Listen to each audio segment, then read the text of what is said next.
Welcome back, everyone. You're locked in the Fever FM. It's Imrano Show featuring the Go Higher Trainees. Right then, trainees, are you ready? Yes. Yes, we're speaking to the legend himself. That's right, the legend. He goes by the name of Apachie Indian. He's been in the game for over 30 years. And then here he comes. It is Apachie Indian. Welcome to the show, Apachie Indian. Yo, big respects. It's nice to be with you. I've lost the image. I just lost you now. I can't see you. But if you can see me, big respect. I'm loving the show. Big respect to Leeds. Big respect to Fever. Beautiful. I can see you. Yes, I'm back with you. You're sounding crispy clear. That's right. Beautiful. Crispy clear. First of all, I want to say thank you for joining us.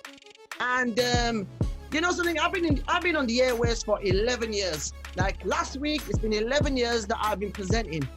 Wow. The day that I started, like when I first started radio presenting, I didn't know much about the Asian scene, I must say. I didn't know much. I was a big hip-hop fan, an R&B fan, and I didn't know much about the Asian scene. I knew a few Bollywood songs growing up and things, but there's one person I did know was Apachie Indian.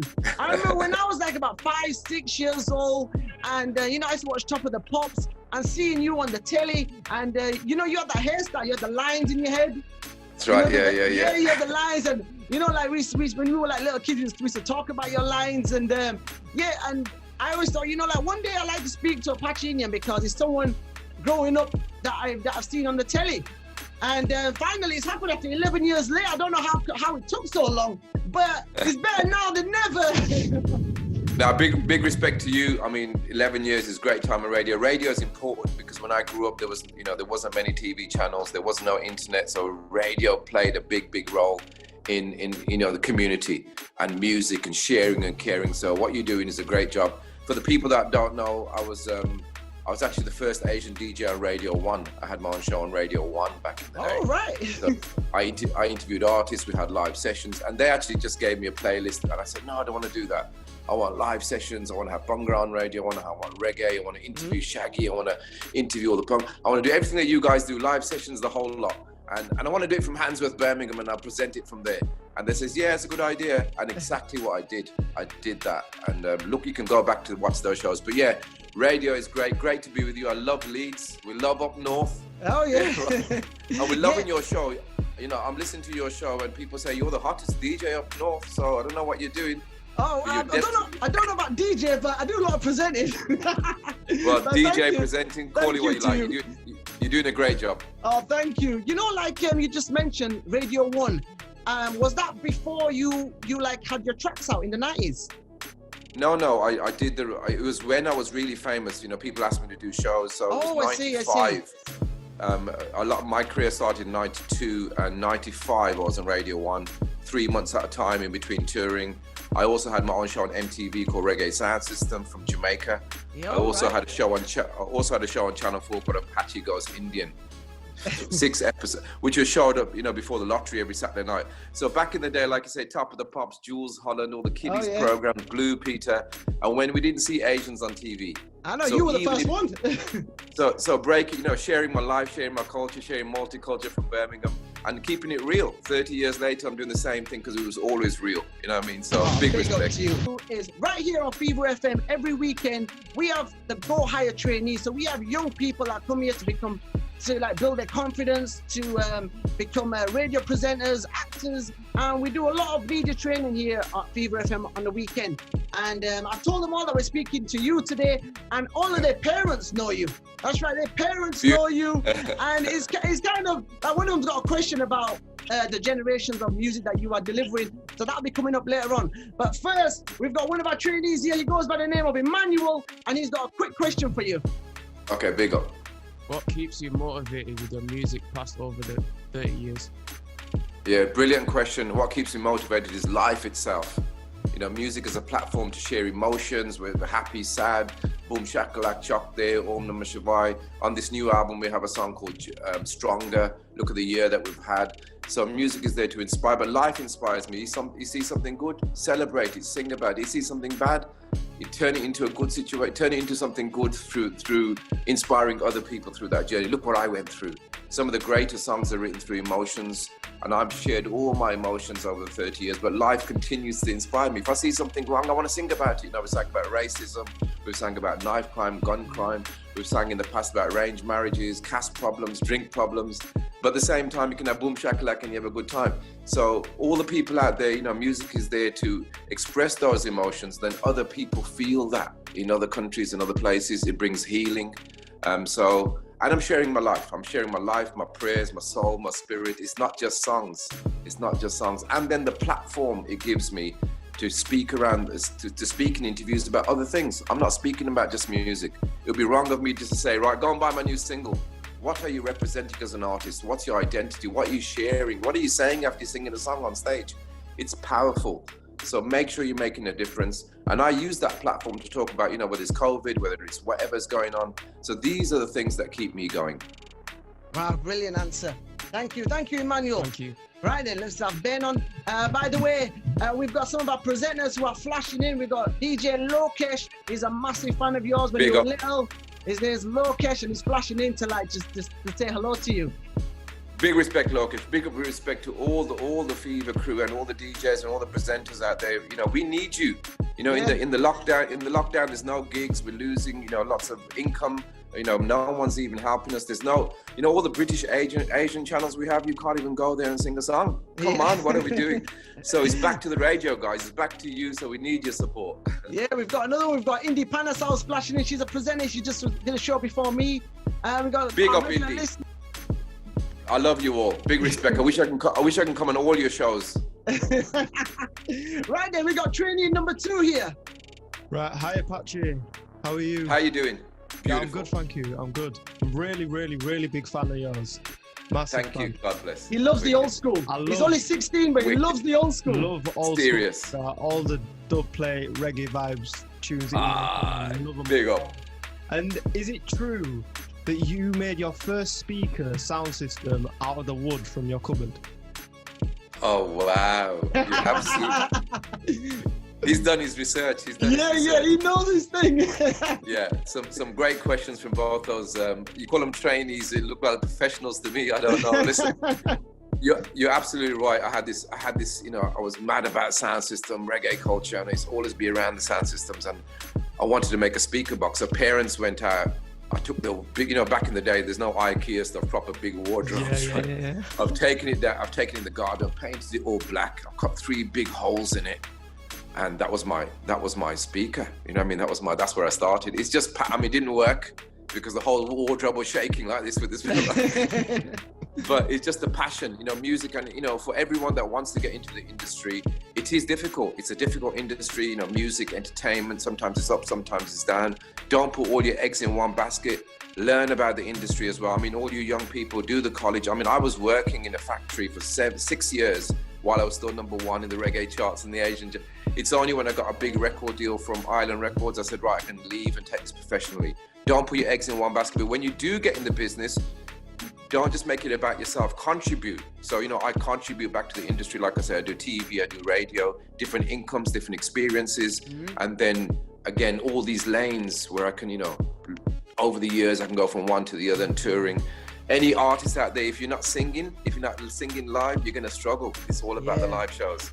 So enjoy the industry, contribute to the industry, but don't put all your eggs in one basket. Do that education, do that thing. If it ever flips for you and you go for it and you get the break, you get it. You know, parents always have a problem, you know, so come 50-50. Follow your passions, follow your dreams, don't give up believing, and surround yourself with people who want you to win. It's a key thing. Surround yourself, make them win, ask them about their day and ask them about how you reach it. You're kicking the ball on a field, you know, you're scoring the same goal, you're trying to win. So that's what it's about for me.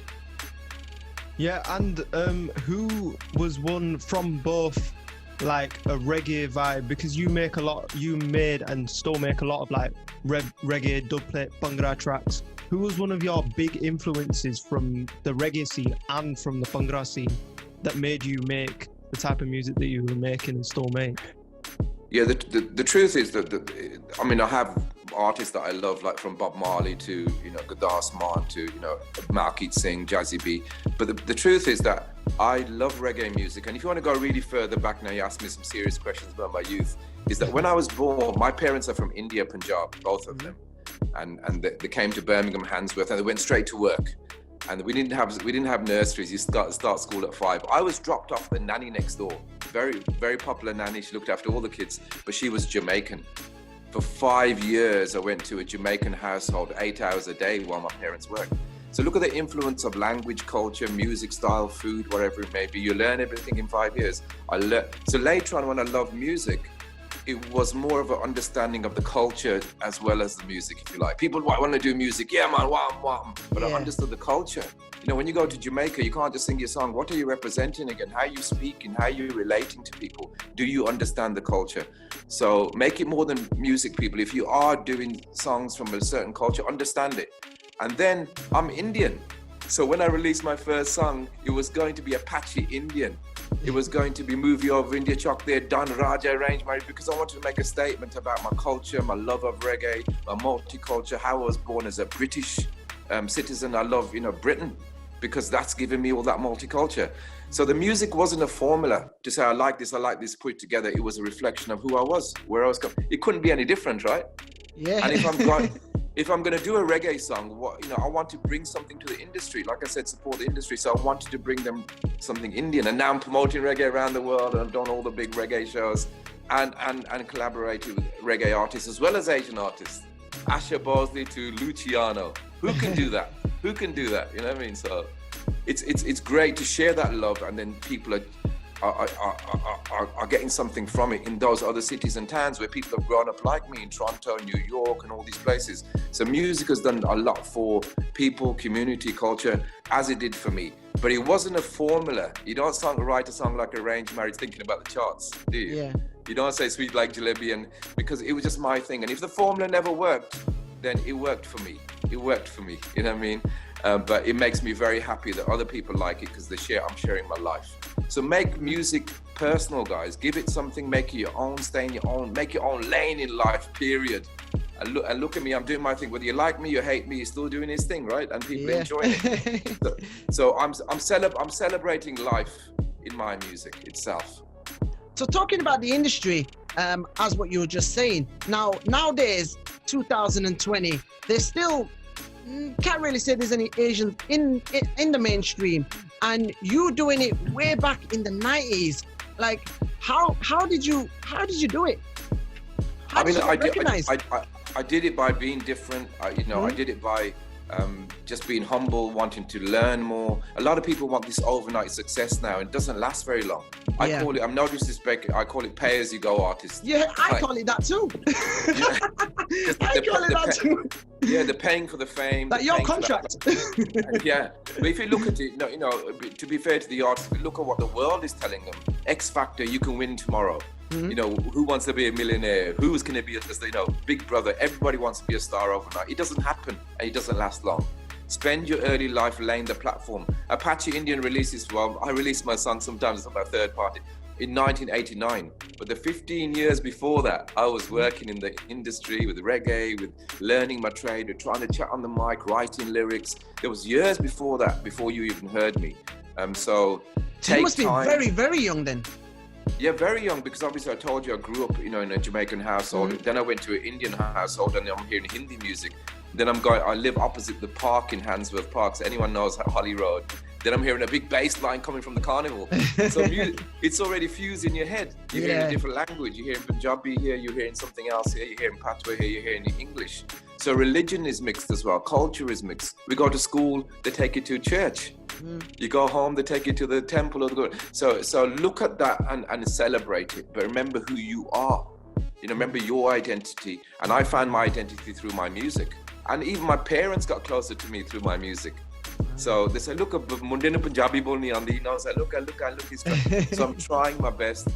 I've been inspired. I want to inspire other people, and I continue to be inspired, and I'll continue to give you good music. Right, then we got Aaliyah K. Aaliyah K. She's here from Fever FM. She is one of the youngest presenters. She was a presenter at what age? 10. 10 years old. Yeah. Wow, Yeah, 10 years old. 19 now. Yeah, she interviewed Sharia Kaushal when she was 11 years old. That's incredible. That's incredible. And now she's here to interview you. now I'm getting nervous. I'm just making my way through all legends. Right then. How are you this afternoon? I'm very well, thank you very much. I'm actually in sunny Spain, if you want to know. Oh, where about in Spain? It's right to the south of Spain. It's 20 degrees outside. I'm in my shorts.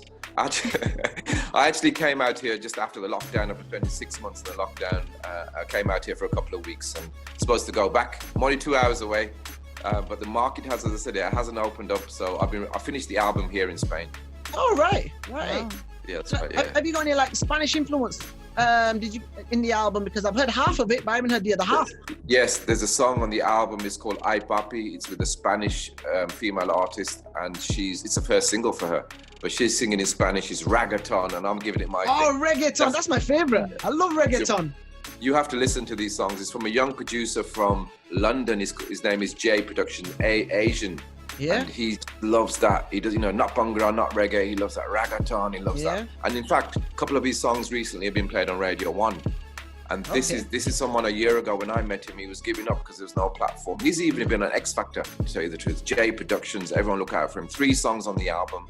One song is Stronger, my favorite song on the album. Yeah. Apachie, Spanish collaboration, and Angelina. Wow, beautiful song. But again, on this album you have old school Apache, but you have to give the new fans something new. So new three listen to those songs. Listen. Yeah. And that's what Aaliyah's question is going to be about. You're right, Aaliyah. So this week I've been listening to your new album, and it sounds quite fresh and bouncy. It's something me and my friends will probably listen to. So I was born in the early 2000s, and my dad used to play your tracks non-stop. He was a very big fan. So how do you feel that you've catered for my dad's generation and now you're catering for my generation? It feels so good to me. I mean, generations, different nationalities, different countries. I've toured Japan heavily, I've toured Jamaica.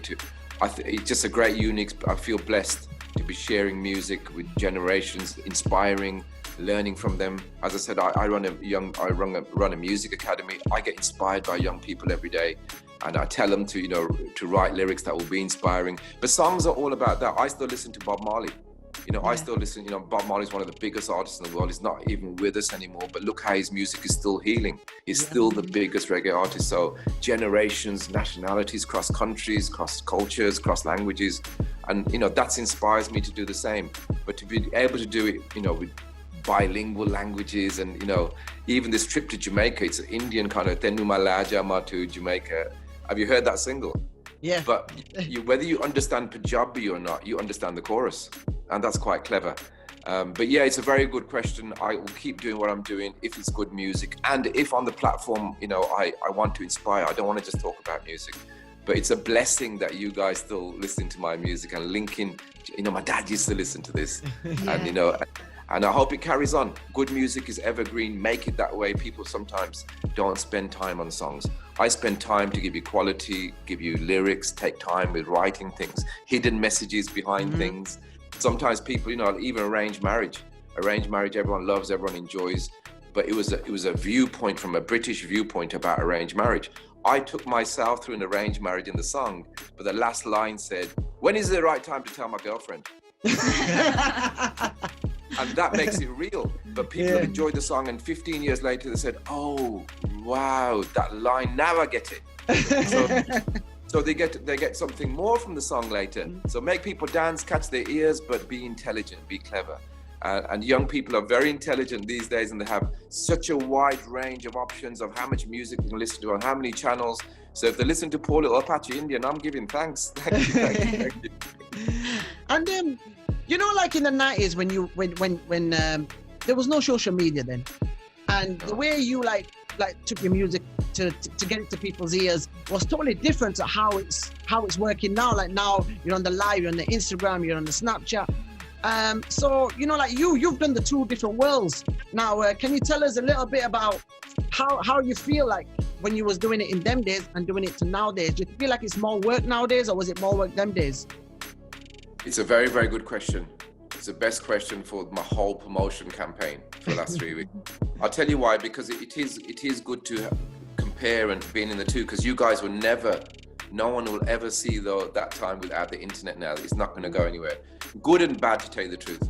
Back in the day, you'd meet people. I've been to every radio station from Leeds to London to, Japan to, they want to see you. You have to be there. Sometimes on the phone, but I started even before the phone. You only had the home line, no mobiles, nothing.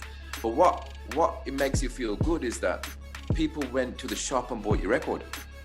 That means a lot to me. You go to HMV, then you buy your record for £14 or whatever it may be. You're not downloading it for £1. And genuine fans, genuinely people passing with the money, and you get a free poster, you get this, you get that. It felt better then to me. And obviously we've made more money because we've lost lots of sales. I mean, now you can buy that same song that's costing us so much money to do for £1. So where's the business now? The business model doesn't work. Back in the day, you get big advances to go and shut you. In fact, they say, you're in lockdown. Here's an advance, you're in lockdown, go and do your album. And then you travel around the world, you meet people. Nothing was too technical. You'd have to have the musician in there. If you couldn't sing or play music, what are you doing in the studio? Now you have a lot more people in the studio playing with this and making mistakes, and we've lost a lot of quality. What's happened now, you get so much quantity, but where does that poor person go on the internet? There's 1 million people he's going to be compared to. How is he going to stand out? Back in the day, if you played on Radio 1 or played on radio, that's what everyone's listening to. Now there's too much choice. Why would the kid be listening to Radio 1 when he's got 100 things to listen to? So it was good and it was bad. It really, really did hit us when the internet came in and made a mute. There was a big blow for the artists, massive income. No one said anything. No one even really cared. Now we've had the lockdown, no gigs, no one really cares. But yet we provide you music to keep DJs jobs and keeps, entertaining the world. But when it comes to it, nobody was there for us. So it's good and bad. A young artist now has to work so hard, but a lot of it's behind a screen. It's not in front of people. Music is about interaction, meeting, greeting, singing, dancing. So it's a weird old world. We have to keep it going because we have to adapt. But I preferred it then, to tell you the truth. I preferred it then. And now people can show me, look, I've got this vinyl, I've got this poster, I've got no reservations, I've got this. You've got something. What do you have now? Nothing. You don't have anything. It's just the MP3 in space somewhere. You don't have physical products, so you can't go back to 20 years like her father and say, look at this vinyl, look at this Bob Marley record. So I hope it all kind of comes back and balances out a little bit, and we have a bit more support. I think because the radio and the industry's got so, it's so difficult for musicians. Why don't every radio station play 25% of artists from that city? Old or new? Why don't we just change policies? Why don't we say every single radio station in a city should play new music and old music at least from that city? So we're helping the industry, we're helping kids. Every day now we're hearing the same music that everyone else is hearing all over the world. Something needs to change. So it's all about the balance. Yeah, you hear everything on Fever FM, but big respect. Right then, thank you, Aaliyah. Let's go to Salum. Salum,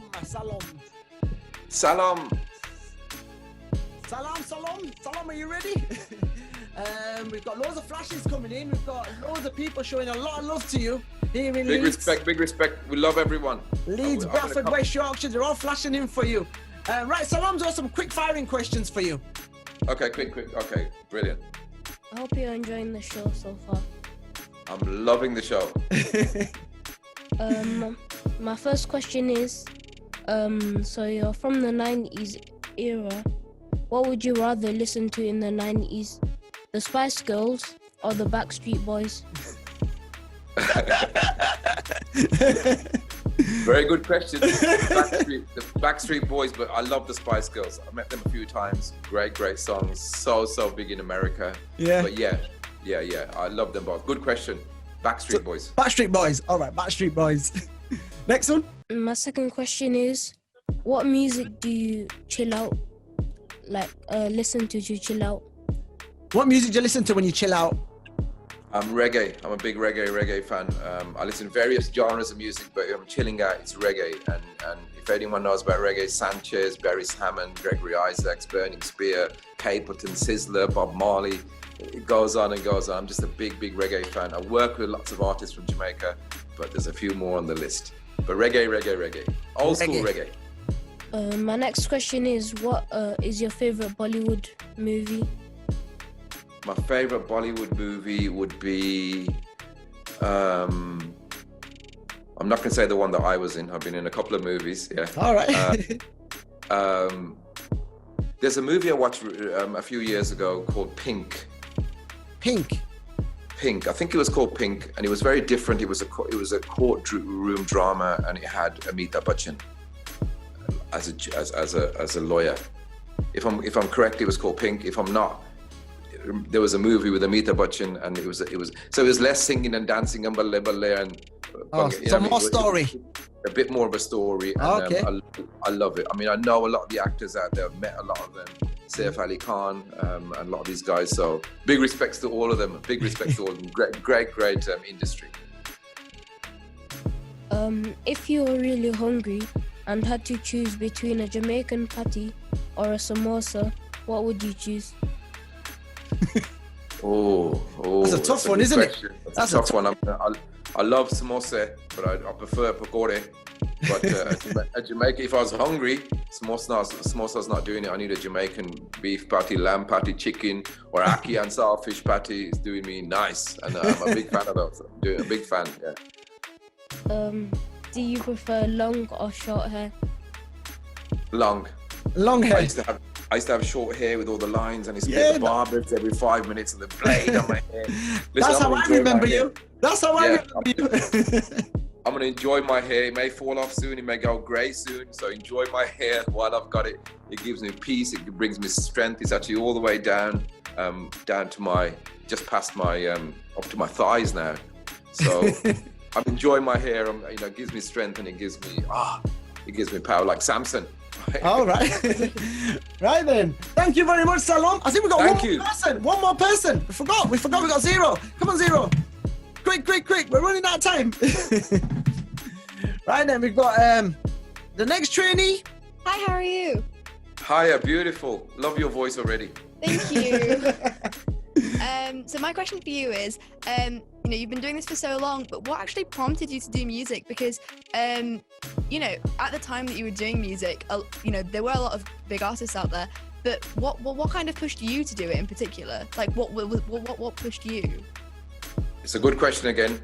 The truth is, I always wanted to be a teacher at school, teach sport, and I wanted to teach English. Anyone knows me from school, it was sport. It was never music. Athletics, Birchford Harriers, every Saturday tournaments. I mean, I took it really, really far.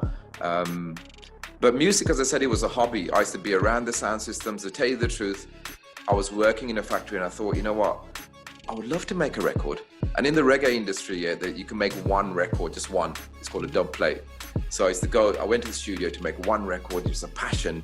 Spent my money. Everyone's cussing me. Look, he's made this record. He spent this money in 1989. Yeah. And I took it home, and people, I could, they asked me to fill in the form. They said, "What's your name, artist?" I said, "I haven't got a name." Apache. I listened to a while Apache in Jamaica. I'm Indian. Apachie Indian. And just literally just wanted the one song. It was no plan of a career, my friends liked it. Cut a long story short, I released it. I made 500 records myself. I put it on a Sunset label because I had a sound system called Sunset. And I thought, wow, I spent all this money. Everyone's cussing me. 1989, ruined Christmas. I've got a little boy already, 3 years old. Everyone's, he's released this record. And I only made the record to share it to my friends because you couldn't make a CD or a tape. I said, look, cut a long story short, I made 500 records. What am I doing with 500 records? I gave them out to the record shops, and I went back a few weeks later. It was number one in all the reggae shops. It was number one in all the Asian shops. Number one and that's what started me off. I wanted to make one record. There was no, as an artist. Sometimes you have a plan in life. God has a different plan. Since that time, I've released 14, 15 albums. I've been around the world 8 times in 30 years. What if I never did that? No one asked me to do that. Nobody inspired me to do that. I mean, no one pushed me to do that. I was inspired by life, by music. But I just had this thing. And the first song was called Movie Over India. Ik do tin is 1, 2, 3. I took myself through a movie and Amitabh Bachchan. I was just thinking about the things that I saw at home. but I mixed the cultures and the languages. And then actually I had a call from a record company in London, and they said, can we have 2 more songs? I said, I haven't got any more. I don't want to do any more. It was just, and it's a true story. And they said, no, they gave me a couple of grand. They took Movie Over India, that went to #1 in the national reggae charts. The second song I did was Chuck Day. It was #1 all over the world. The third song was Don Raja. 3 #1s. I got signed to a record company for £250,000 at 1992 when I was 23. The rest was history. Wow. So listen. That What a is career. absolutely amazing. But who supported you in that thing? Because obviously, your friends were supporting you and stuff. But who, like family, what did your family think straight away? Because I know if I were to go home now and be like, Mum, I'm doing music, she'd probably stare at me. I didn't make a statement like that. As I said, I was working in a factory. I was working for 6 years. My dad was working there. I wanted to be a teacher, but you know what? I ended up in a factory. All good, but when I made my music, because I loved reggae and I was always around and I was always going to, my mum and dad got closer to me when they heard the song because it's Movie Over India. It's Apachie Indian. It's trying to use his Punjabi. So they actually said, oh, Mundinu Punjabi bolni aandi, wow. And they got close. They understood me more. Remember, the parents come from different countries. So while we learn from them, they learn from us, because it's a different generation and it's a different culture.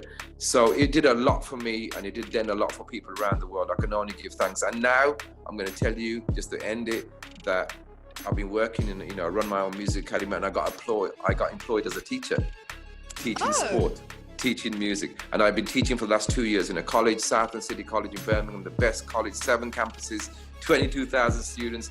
I teach on a course called Ignite My Career. 10-week course will change your life. But I'm teaching music. So I never gave up on that dream.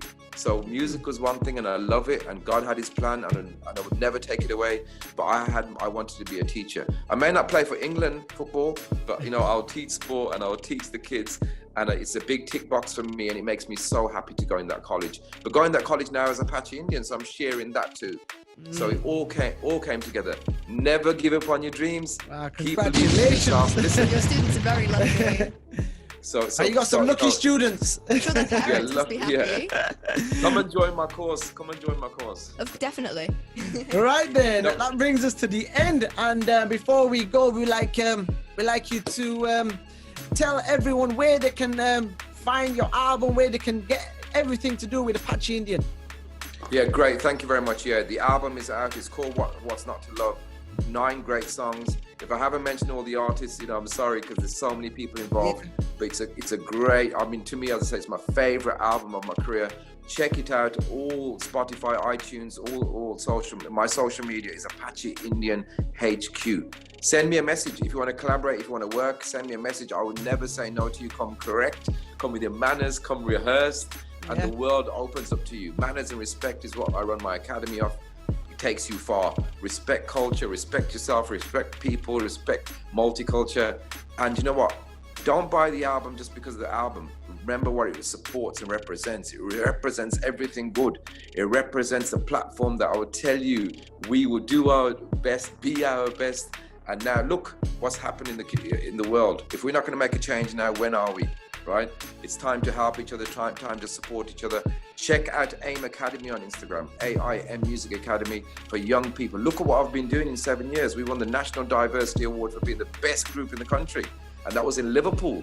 So, my kids have been on the One Show. Did you watch the One Show this summer? We was on the BBC One Show. If you haven't seen that, Apachie Indian BBC One Show, and they said to me, come on, we want to celebrate Boom Shakalaka. I says, yeah, but you include my kids, you include my community, and all those people are on the BBC. You know what that means for them?